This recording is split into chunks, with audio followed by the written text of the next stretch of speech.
Dear students, welcome. We will be discussing chapter number 18, restrictive and non-restrictive clauses. So we have done phrases and clauses. Now is the turn of restrictive and non-restrictive. So as your chapter begins, there is this one line. In this chapter you will learn about restrictive, the another word of restrictive clauses is defining clauses, and non-restrictive means non-defining clauses. Relative clauses can be divided into restrictive and non-restrictive. So what is relative clause? You will say, ma'am, we have not done relative clauses. We have done noun clause, adjective clause, adverb clause, not relative clause. What is a relative clause? A relative clause is a clause which starts with a relative pronoun. Who, which, what, where, which begins with a relative pronoun. That is a relative clause. Now, such clauses can be further divided into restrictive and non-restrictive. I have got a table of comparison for you. It is very easy, very easy.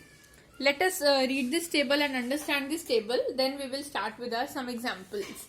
So see, what I have written for restrictive clause defines the meaning of a noun or a noun phrase. A restrictive clause will define you the meaning of a noun of the sentence. Okay, it will define the meaning. It will tell you more about the noun, means it will extend it in some way. And what about non-restrictive? It adds additional information to a sentence. You will not understand it right now. Let us read it first. It will add some additional information to the sentence and it will define you the meaning of a noun. Without a restrictive clause in the sentence, your sentence will be useless. And if you take out a non-restrictive clause, the sentence will not become useless. Okay, only the additional information. You are taking out only the additional information. It will not become useless. But a restrictive clause, if you take out a restrictive clause out of a sentence, your sentence will lose its meaning. Next, it is not separated by commas. And it is separated by commas. So we use commas in non-restrictive, but we do not use commas in restrictive. In restrictive clause, that is not at all used. No use of that. But in non-restrictive, we use that. Here that is not used. Here that is used. Now, if removed, means if you remove a restrictive clause from a sentence, meaning of a sentence is changed. You cannot remove it without changing the meaning or without making it incomplete. Either it will become incomplete or the meaning of the sentence will change. Right? But this is not in the case of a non-restrictive clause. It is non-essential. What do you mean by non-essential? You can remove it without changing the meaning. It only adds something. It only adds something. Right? Okay. So let us take some examples. I am taking examples from your book, which is part A. You have to read the sentences, punctuate them. So how you will punctuate? Basically, comma. If you will find that in a particular sentence that is a restrictive clause, you will not put a comma. But if you will find it is a restrictive, non-restrictive, you will put a comma. Right?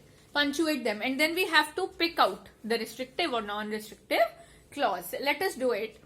First is, Ritesh is talking to his friend whose parents are from Germany. So we know whose is a relative pronoun. So the clause is whose parents are from Germany.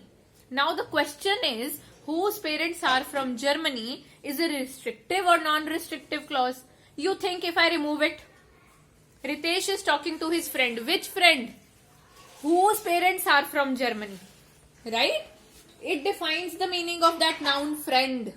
So it is a restrictive clause. Students, let us take some more examples to understand restrictive and non-restrictive clauses. Garima is going to the city in which her mother spent her childhood. Now, Garima is going to the city, right? So, noun. Which city she is going in? In which her mother spent her childhood. If I take out this part, this clause of the sentence will lose some meaning. Because which city Garima is going to? Right? So it is definitely adding the meaning to this noun clause in which her mother spent her childhood. So this is a restrictive clause. Second example. I like pastries that are neither creamy nor rich. So I like pastries, okay. That. First is that. That is not used in non-restrictive clauses. That is only used in restrictive clause. Secondly, if I eliminate this part, it is going to lose its meaning. I like pastries, what kind of? That are neither creamy nor rich. So these two identifications are there to tell you that this is a restrictive clause.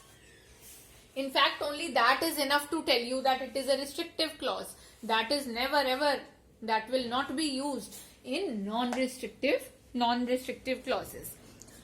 Third example, Roma has a parrot which greets her every morning. Now Roma has a parrot, okay fine. What about parrot? Which greets her every morning. So this is something additional about the parrot. If you remove this part, which greets her every morning, you remove it. Roma has a parrot. The main idea of the sentence will remain the main idea of the sentence. It will not change.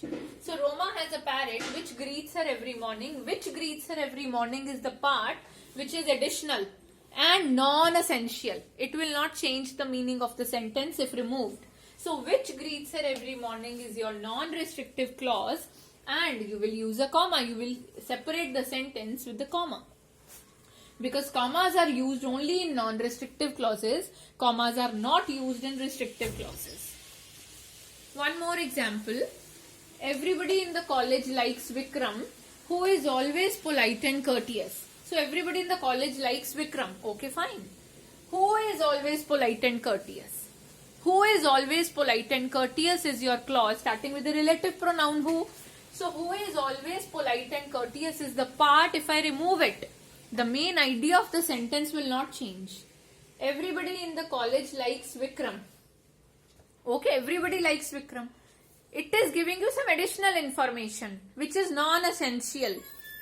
Like, why? Because he is always polite and courteous. If you remove it, even then everybody will like Vikram in the college. So this is not an essential part.